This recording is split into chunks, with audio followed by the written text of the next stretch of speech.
again welcome to all you aspirants on my YouTube channel Khan Mentor Classes. Dear students, आज हम pair of linear equation into variable का part second करने जा रहे हैं। इससे पहले हमने पार्ट फर्स्ट में ये पढ़ा था। मैंने पार्ट फर्स्ट में pair of linear equation into variables का इंट्रोडक्शन दिया था और मैंने कहा था कि जो pair of linear equation into variables है उसमें वेरिएबल्स को सॉल्व करने के लिए हमारे पास दो मेथड्स होते हैं, एक ग्राफिकल मेथड और दूसरा अलजेब्रिक मेथड। तो ग्राफिकल मेथड मैंने कंप्लीट किया था उसमें, और अलजेब्रिक मेथड मैंने आपको कहा था कि तीन किस्म का होता है, एक सब्स्टिट्यूशन, एक elimination and third one is cross multiplication. तो पहले वीडियो में हमने सब्स्टिट्यूशन भी कर दिया था, तो इस वीडियो में मैं सबसे पहले आपको सिखाऊंगा ये जो मेरे पास इक्वेशन दिया pair of linear equation into variable. देखो इसमें दो वेरिएबल्स हैं, ठीक है, और इक्वेशन जो पेयर में यानी दो इक्वेशन हैं। अब हम इन इक्वेशन को क्या करेंगे, सबसे पहले मैं इसी इक्वेशन को एलिमिनेशन मेथड से सॉल्व करूंगा और उसके बाद जो है मैं इसी इक्वेशन को क्रॉस मल्टीप्लिकेशन मेथड से सॉल्व करूंगा और लास्ट पे मैं जो है इस पे क्वेश्चन भी देने वाला हूं। आप अगर वीडियो को देखते हैं तो पॉज करके आप वो क्वेश्चन मतलब अगर प्रैक्टिस करते हैं कि जरा आता है या नहीं आता है तो वो कर सकते हैं, अगर नहीं आता तो पूरी सॉल्यूशन भी आप देख सकते हैं। तो चलो हम शुरू करते हैं इसी क्वेश्चन को, किस मेथड से, एलिमिनेशन मेथड से। तो ये है मेरे पास इक्वेशन। तो देखो सबसे पहले आपके पास स्टेप नंबर 1 क्या होता है, स्टेप 1 यानी जो माइंड में आपने रखा कि एलिमिनेशन मेथड को हमने किस तरीके से करना है। सबसे पहले ये करना होता है कि जो वेरिएबल वाला जो यहाँ पे ये जो होता है x और यहाँ पे x, ये वाली चीज जो है वेरिएबल और इसका कोएफिशिएंट ये सेम बनाना होता है। अब यहाँ यह है 2x और यह है 3x। इसके लिए मुझे क्या करना पड़ेगा, इसको और इसको मैंने सेम बनाना है। यहाँ y वेरिएबल वालों को मैंने सेम बन, जैसे ये y है यहाँ पे 2y है, अब इधर भी 2y होना चाहिए था। अगर इधर 2x है तो इधर भी होना चाहिए, यहाँ इधर 3x है तो इधर भी होना चाहिए था। यानी कहने का मतलब है सेम होना चाहिए था, लेकिन ऐसा कुछ भी नहीं है तो मुझे सेम बनाना पड़ेगा ताकि मैं इसको बाद में सबट्रैक्ट करूं, और जब सबट्रैक्ट करूंगा ये खुद ब खुद एलिमिनेट हो जाएगा। That is why it is known as elimination method. तो पहला स्टेप आपने एलिमिनेशन मेथड में ये याद रखना है कि सबसे पहले क्या करूं, इसको और इसको सेम हमने बनाना। तो उसके लिए मुझे क्या करना पड़ेगा, देखो मैं इक्वेशन फर्स्ट को जो है 3 के साथ मल्टीप्लिकेशन करूंगा और इक्वेशन सेकंड को पूरे को करना पड़ेगा, इक्वेशन सेकंड को 2 के साथ करूं। देखो अगर मैं करूंगा मल्टीप्लाइंग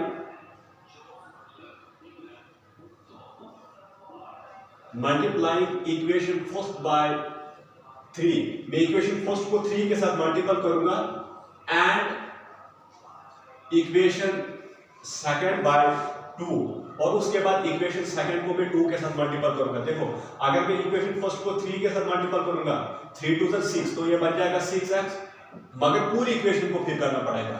और इक्वेशन सेकंड को 2 के साथ मल्टीपल करूंगा तो 2 3 6, ये भी बन जाएगा 6x। तो ये तो सेम हमने बनाने होते हैं, लेकिन अगर इसको मैंने 3 के साथ मल्टीपल किया इसको और इसको सेम बनाने के लिए तो फिर पूरी इक्वेशन को मल्टीपल करना पड़ेगा। तो देखो 3 के साथ करो इसको तो बन जाएगा 3 2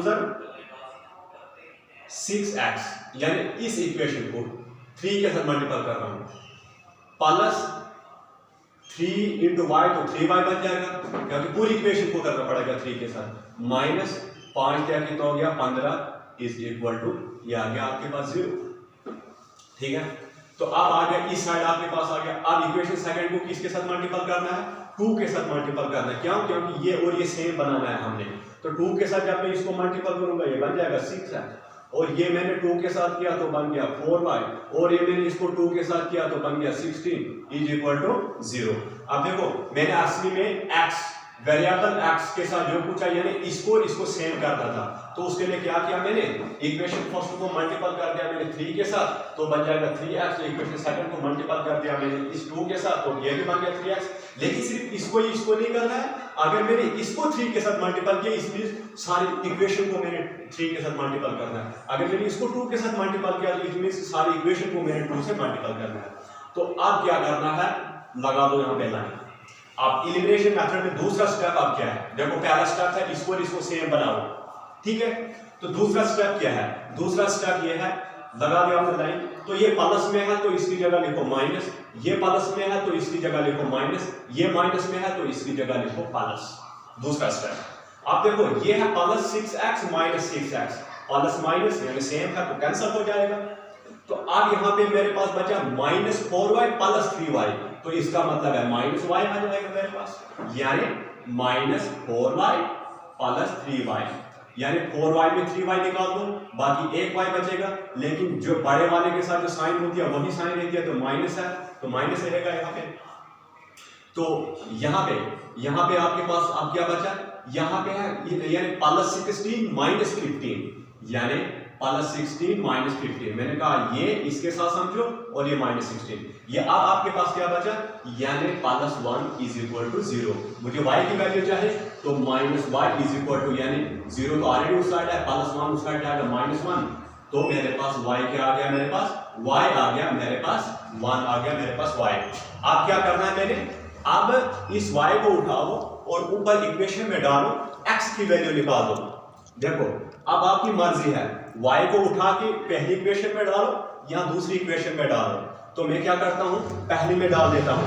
देखो पहली इक्वेशन क्या है, 2 इंटू एक्स प्लस y, तो y की जगह क्या लिखूंगा मैं, 1, क्योंकि y की वैल्यू क्या निकली है 1 minus 5 is equal to 0, 2x minus 4 यानी minus 5 plus 1 minus 4, 2x minus 4 is equal to 0 आ जाता है आपके पास, ठीक है। तो आप क्या करना है, वेरिएबल को करो अलग, कांस्टेंट को अलग, तो 2x इस साइड है ऑलरेडी इज इक्वल टू 0 तो उस साइड है, माइनस 4 उस साइड जाएगा तो बन जाएगा प्लस 4, तो x is equal to 4 upon 2 that is 2, तो x की वैल्यू निकली 2 और y की वैल्यू मेरे पास निकली 1, गोया।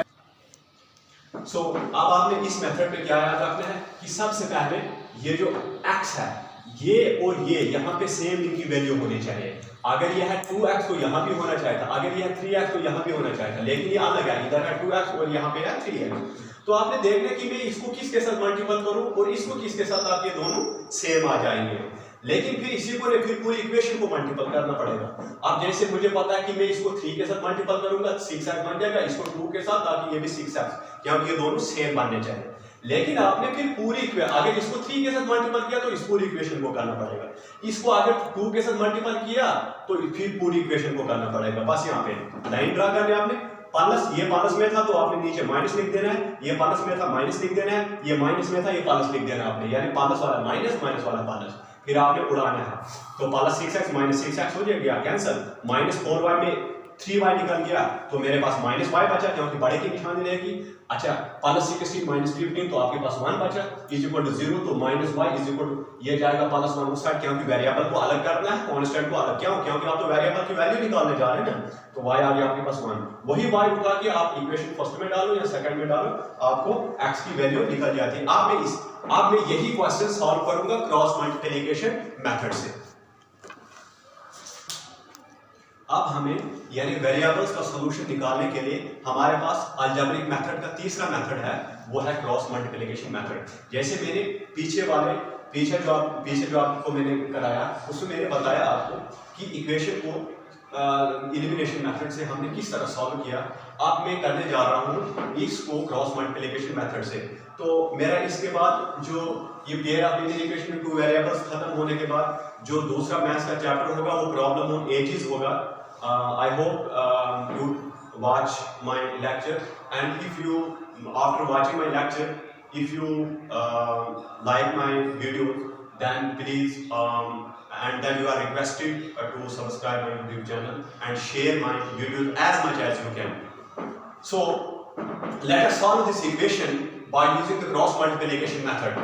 अब देखो आप जानते हैं कि जो हमारे पास pair of linear equation two variable की जो जनरल रिप्रेजेंटेशन होती है वो इस तरह से होती है, a1x plus b1y plus c1 is equal to this, right. या ये समझो पहली वाली इक्वेशन है, पहली वाली इक्वेशन की रिप्रेजेंटेशन, दूसरे वाली इक्वेशन की रिप्रेजेंटेशन इस तरह से होती है।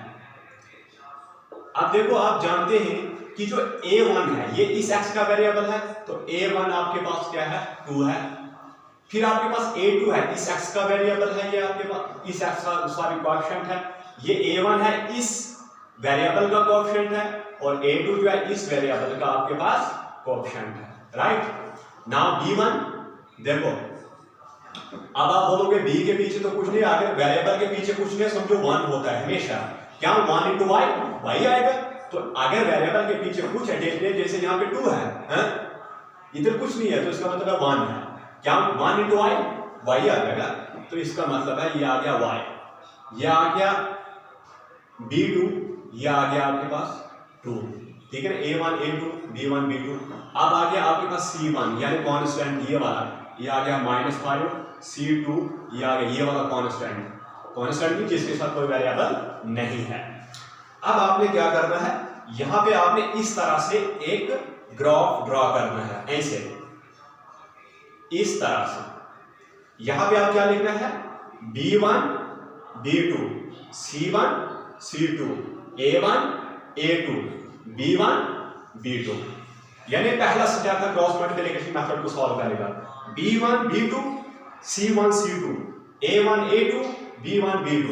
तो यहां पे लिख लो x, यहां पे लिख लो y और यहां पे लिखना आपने 1। बस इतना सारा आपने याद रखना है। जब आपने इतना सारा याद रखना है, अब दूसरा स्टेप क्या है, यही x लिखना है, डिवाइड करके b1 c2 multiplication b1 c2 minus करके माइनस b2 c1 या c2 c1 b2 b2 c1 या c1 b2, right, is equal to y upon c1 a2 या a2 c1।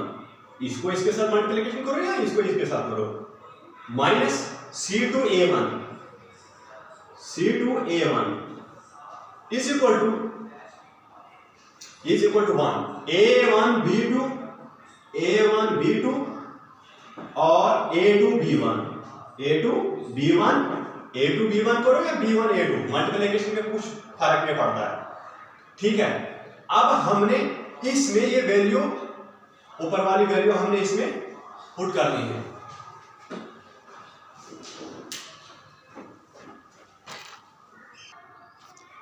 तो देखो x देखो ऐसे ही डिवाइड में b1 c2, देखो b1 क्या आपके पास 1 और आपके पास लिखो यहां पे 1 इंटू, यानी इंटू में c2 आपके पास क्या है -8। अब माइनस फार्मूले का तो इंटू करके लिखो अंदर b2 c1 क्या है 2 इंटू c1 क्या है -5, यानी मल्टीप्लिकेशन में -5 is equal to y upon, ये y अपॉन c1 a2 आपके पास क्या है -5 इंटू a2 आपके पास क्या है, a2 आपके पास है 3 माइनस इंटू करके करो, यानी ब्रैकेट में लिखो c2 a1 क्या है आपके पास -8 इंटू a1 आपके पास क्या है 2 इज इक्वल टू अब 1 अपॉन, यानी ये जो है ऊपर से वैल्यू उठा के इनमें डालनी है। तो a1 आपके पास क्या है, a1 है आपके पास 2 इंटू b2 आपके पास क्या है, b2 है आपके पास 2 माइनस करके a2 आपके पास क्या है 3 इंटू b1 आपके पास क्या है 1। अब नेक्स्ट स्टेप क्या है, देखो अब इसी को हमने आगे बढ़ाना है, x अपॉन 1 इंटू -8 माइनस आ गया ये, और ब्रैकेट के अंदर है माइनस ऐसे रहेगा क्योंकि बाहर है ब्रैकेट के, तो अंदर है -5 इंटू 2, तो वो बन जाएगा आपके पास -10, ठीक है ना, is equal to y upon -5 into 3 -15 minus ये ऐसे ही इंटू अंदर क्या मेरे पास 8 दूनी हो गया 16 is equal to 1 upon 2 to the 4 minus, तो ब्रैकेट के अंदर समझो ये है 1 3 3, ठीक है। इसको बस इसी को आगे हमने बढ़ाना है, x अपॉन -8 माइनस और अंदर है, क्योंकि ब्रैकेट के बाहर जो होते हैं उसमें अंदर वाले की मल्टीप्लिकेशन होती है, माइनस माइनस हो जाएगा सीधा प्लस, क्योंकि मल्टीप्लिकेशन में सीधा, तो 10 अंदर है is equal to y upon -50 minus minus क्या हो जाएगा प्लस, क्या मल्टीप्लिकेशन है सीधा माइनस माइनस प्लस, इधर नहीं तो आप बोलोगे साइन का क्या सीधा मल्टीप्लिकेशन है माइनस माइनस हो गया प्लस, तो 16 इज इक्वल टू 1/4 माइनस अंदर है 3, ठीक है ना। अब इसी को आगे बढ़ाना, x इज इक्वल टू 10 में 8 बाकी 2 y/15 16 में 15 बाकी 1 is equal to 4 minus 8 plus 10 तो ये तो 2 आ गया आपके पास, माइनस 15 प्लस 16 ये तो 1 आ गया, 4 में 3 बाकी 1, ठीक है ना। अब ये जो है ना, इस x को इसके साथ कंपेयर करना होता है और y को भी इसके साथ कंपेयर करना होता है, गोया कि ऐसे x/2 इज इक्वल टू तीसरे वाले के साथ कंपेयर करना होता है और इस y को भी इसके साथ कंपेयर करना होता है लास्ट वाले के साथ, ठीक है। x/2 इज इक्वल टू 1/1 लेना होता है और y को भी, x को भी इसके साथ कंपेयर और y को भी इसके लास्ट वाले के साथ कंपेयर करना पड़ता है। तो ये बन जाएगा 1 into x आ गया x is equal to 1 into 2 आ गया 2, 1 into y आ गया y तो 1 into 1 y। देखो पीछे जब यही क्वेश्चन मैंने क्रॉस मल्टीप्लिकेशन एलिमिनेशन मेथड से किया था, वहां भी x की वैल्यू 2 निकली थी और y की 1, तो क्रॉस मल्टीप्लिकेशन से भी ऐसे हुआ। तो इसका मतलब है जो मैंने आपको बताया था, जो ग्राफ जैसे मैंने आपको बताया था वो याद रखना है और आगे स्टेप या 2-3 स्टेप इसमें याद रखने हैं। अगर आपने यहाँ से ये सीखा और थोड़ा माइंड में आपको बैठ जाता है कि किस तरह से करना है, फिर आप 10th की जो NCERT जो बुक है, जो 10th क्लास की जो मैथमेटिक्स बुक है, उसमें एग्जांपल्स दिए हैं, अगर यहाँ से आपको समझ आ जाते हैं तो वहाँ से आप आराम से निकाल सकते हैं अगर आपको समझ आ जाता है। तो ये था हमारे पास pair of linear equation with 2 variable का जो अलजेब्रिक मेथड से कैसे जो सॉल्यूशंस यानी वेरिएबल्स का सॉल्यूशन x और y की सॉल्यूशन निकाली जाती है, तो ये मैंने आपको बता दिया। तो अब हम जो है इस पे कुछ मल्टीपल टाइप क्वेश्चन करने वाले हैं, ओके। तो अब pair of linear equation in 2 variable जो है, उसमें एग्जाम में यानी एंट्रेंस में कैसे उस पे जो क्वेश्चन आते हैं वो क्वेश्चन में आपको कराने वाला हूं। देखो क्वेश्चन नंबर 1 है, the value of k for which of the system of equation 3x minus ky minus 20 is equal to 0 and 6x minus 10y plus 40 is equal to 0 has no solution। यानी ये question में दिया है कि equation का solution नहीं है। तो मैंने आप इंट्रोडक्टरी पार्ट में बताया था, जब मैंने इसका इंट्रोडक्शन दिया था, कि सॉल्यूशन जब हमारे पास इक्वेशन की नहीं होती है तो उसमें क्या कंडीशन होती है, क्या कंडीशन होती है। यानी हमने पढ़ा था जब सॉल्यूशन हैज नो सॉल्यूशन तो उस वक्त क्या होता है, a1/a2 is equal to b1/b2 is not equal to c1/c2 is not equal to c1/c2।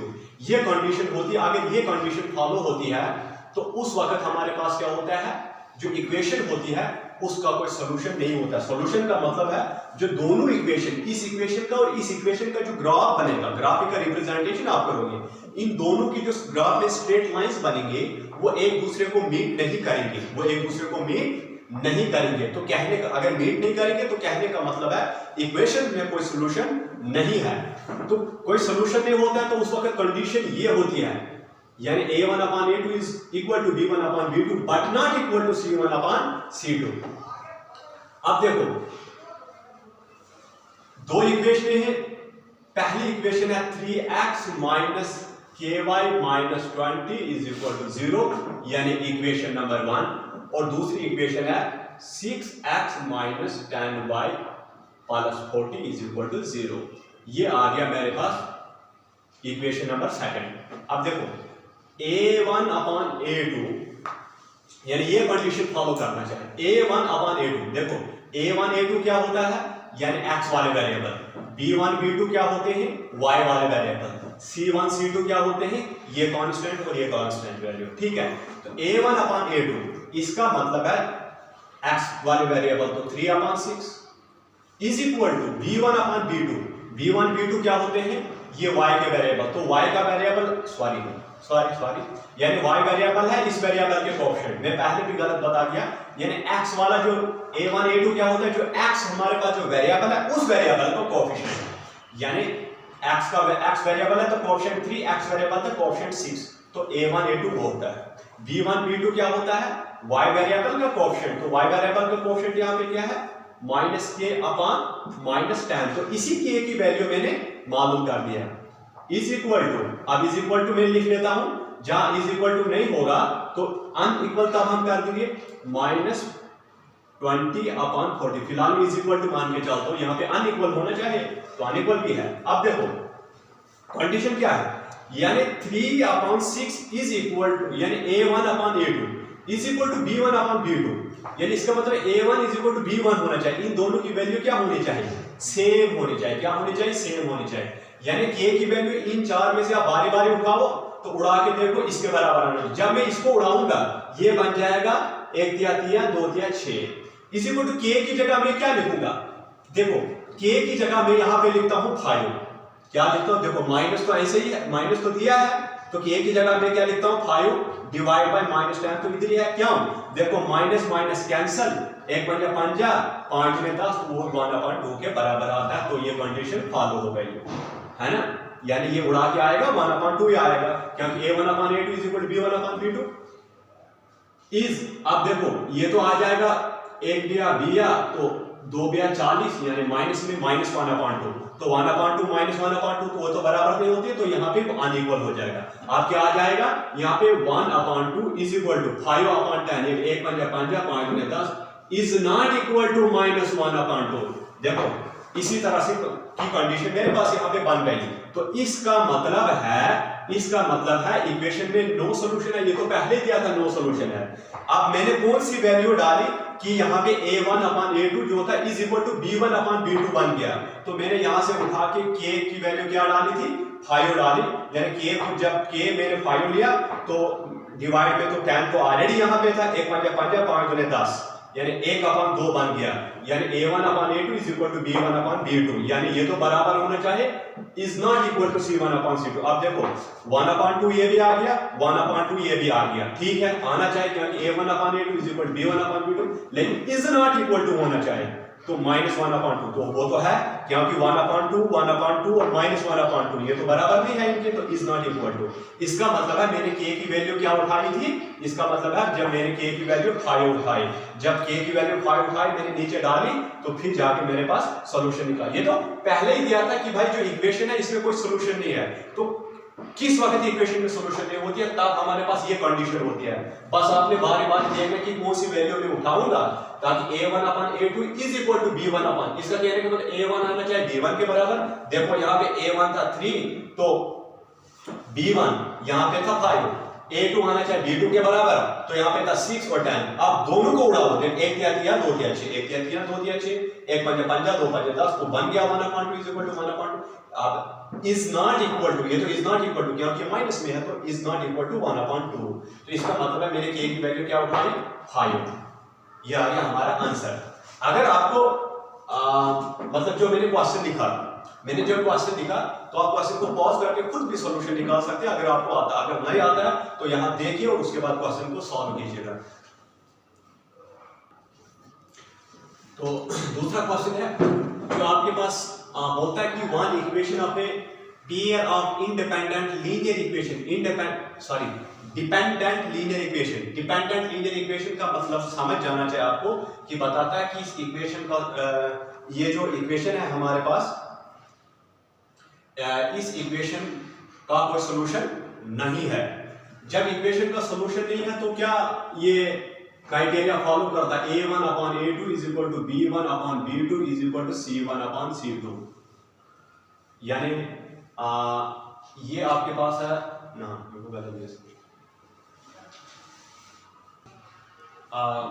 ये जो क्वेश्चन था इसमें थोड़ी मुझे यहाँ समझने में, डिपेंडेंट लीनियर इक्वेशन समझने में थोड़ा मुझे कंफ्यूजन हो गई थी। असली में क्वेश्चन क्या है, one equation of a pair of dependent linear equation. Dependent linear equation का मतलब ये हुआ कि इस इक्वेशन के जो सॉल्यूशन होगी वो इनफाइनाइटली मेनी सॉल्यूशन होगा। क्या होगा, इनफाइनाइटली मेनी सॉल्यूशन। तो इनफाइनाइटली मेनी सॉल्यूशन किस केस में होता है, इनफाइनाइटली मेनी सॉल्यूशन जो होता है आपके पास इस केस में होता है a1/a2 is equal to b1/b2 is equal to c1/c2। अब देखो, अब वो जो मेरे पास लीनियर इक्वेशन जो है वो तो एक दी हुई है, वो एक तो ये है, आप बोलते हैं दूसरी कौन सी होगी, इन चार में से दूसरी कौन सी होगी ताकि ये मेरे पास क्राइटेरिया फॉलो होगा। अब देखो, सपोज देखो a1 तो आपको पता है कि इस x का वेरिएबल होता है a1, ये तो मेरे पास -5 है। b1 आपके पास पता है कि y का वेरिएबल होता है, ये तो मेरे पास 7 है। c1 आपको पता है कि ये कांस्टेंट हमारे पास होता है, ये तो मेरे पास -2 है, ठीक है ना। तो उसके बाद हमारे पास क्या है, उसके बाद यानी इन चार इक्वेशन में अब कौन से हम मुझे इक्वेशन उठानी पड़ेगी ताकि a1 upon a2 is equal b1 upon b2 is equal c1 upon c2। अच्छा देखो, अगर सपोज मैं पहली वाली इक्वेशन उठाता हूं a2 मेरे पास क्या होता है, देखो a1 होता है इस एक्स का वेरिएबल, तो a2 होता है इस एक्स का वेरिएबल, तो a2 आ जाएगा मेरे पास सपोज 10। मैं बारी बारी इक्वेशन लेता हूं, अब कौन सी सेटिस्फाई यहां पे करेगी वो देखा जाएगा। फिर b2 आपको पता है, b1 b2 ठीक है ना, c1 c2 4। आप जरा इनमें डालो, ये इनमें आपने डालना है, ये स्पेसिफाई कर a1 upon a2 minus 5 upon 10 is equal b1 upon b2 7 upon 14। तो ये तो यहीं तो फॉल्स हो जाता है, क्या फॉल्स हो जाता है, ये यहीं पे नहीं, ये अनइक्वल हो जाता है क्योंकि 1 माइनस 1 अपान 2 7 अपान 14 के बराबर है ही नहीं, ये आ जाएगा 1 अपान 2, तो minus 1 upon 2 is equal to 1 upon is not equal to 1 upon 2, ये तो यहीं पे अनस्पेसिफाइड हो जाती है। इसका मतलब है मुझे और इक्वेशन और एक इक्वेशन उठानी पड़ेगी। तो अब मैं कौन सी इक्वेशन उठाता हूं, अब मैंने पहली इक्वेशन उठाई, आपको समझे, क्योंकि अगर मैं डायरेक्टली और इक्वेशन को उठा लेता, वही मुझे पता था कि यहाँ पे कौन सा, या क्वेश्चन को देख के मुझे पता चल गया कि कौन सी इक्वेशन मुझे यहाँ पे इसके साथ कौन सी इक्वेशन आएगी ताकि ये कंडीशन सेटिस्फाई होगी। लेकिन मैंने एक फॉर एग्जांपल लिया था ताकि आपको समझाने के लिए। आप सपोज में पहली इक्वेशन यानी फर्स्ट वाली मैंने उठाई थी, अब मैं उठाता हूँ यहाँ पे फोर्थ वाली, देखना इक्वेशन नंबर 4। देखो a1 तो मेरे पास ये है, a2 तो ये ये मेरे पास पहली इक्वेशन ये थी। अब बताता है कि दूसरी इक्वेशन कौन सी होगी ताकि ये कंडीशन आपको फॉलो होगी, क्योंकि ये पहले बताता है कि इक्वेशन है dependent linear equation. Dependent linear equation का मतलब वो इक्वेशन है जिसके इनफाइनाइटली मेनी सॉल्यूशन हैं। तो इनफाइनाइटली मेनी सॉल्यूशन के लिए कंडीशन आपके पास ये होती है। तो a1 तो आपके पास है, b1 भी आपके पास ये है, a1 होता है इस x का वेरिएबल, b1 होता है इस y का वेरिएबल, c1 ये कांस्टेंट। अब कौन सी इक्वेशन में दूसरी उठाऊंगा, सपोज मैं ये उठाऊंगा, इसका मतलब है a2 आ जाएगा मेरे पास इस x का यानी इस वेरिएबल का कोएफिशिएंट, b2 आ जाएगा इस वेरिएबल का कोएफिशिएंट, और c2 मेरे पास आ जाएगा 4 यानी कांस्टेंट। अब a1 अपान a2 डालो इधर, बन गया -5 upon 10 is equal to b1 upon b2 बन गया 7 upon -14 is equal to c1 upon c2 बन गया -2 अपान 4। अब देखो -1 अपान 2 इज इक्वल टू -1, क्योंकि माइनस इधर है, 1 7 7 7 में 14 -1 अपान 2। देखो ये सभी बराबर है, यानी a1 upon a2 is equal to b1 upon b2 is equal to c1 upon c2। इसका मतलब ये हुआ कि ये बताता था ये जो इक्वेशन है आपके पास कौन सी, dependent linear equation. Dependent linear equation मतलब ये वो इक्वेशन है जिसके इनफाइनाइटली मेनी सॉल्यूशंस है। तो उसके लिए हमारे पास जब इनफाइनाइटली मेनी सॉल्यूशन है तो उसके लिए हमने पहले लिख देना है कि कंडीशन क्या है, a1 upon a2 is equal to b1 upon b2 is equal to c1 upon c2।